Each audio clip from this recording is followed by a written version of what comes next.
Pendant des décennies, le charbon a été une source importante de la sécurité énergétique en Chine, le plus grand pays en développement au monde. Pour remédier au réchauffement climatique, la Chine s'est engagée à limiter l'énergie fossile, même si elle devait faire face à une pénurie d'énergie. Une énergie propre et à faible teneur en carbone est d'une importance capitale pour un futur développement durable.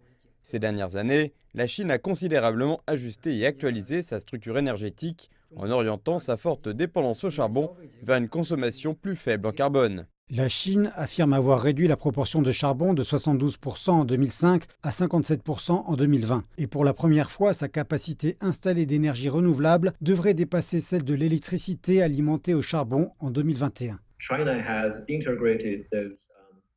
La Chine a intégré l'objectif de réduction des émissions dans son plan et sa stratégie de développement social, en combinant les politiques de commande et de contrôle avec les règles basées sur le marché pour réaliser ces objectifs. Pour cette année, la Chine a lancé le plus vaste système de taxation de carbone au monde, afin d'augmenter l'efficacité de ses politiques et de remédier aux problématiques.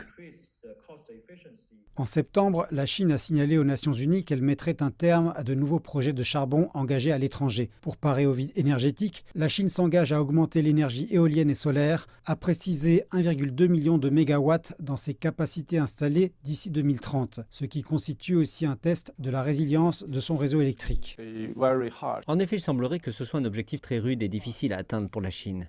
Mais je pense que c'est faisable, étant donné l'expérience de la Chine dans la réduction des émissions de carbone dans la dernière décennie. Si nous gardons le même rythme, nous pourrons atteindre cet objectif d'ici 2030.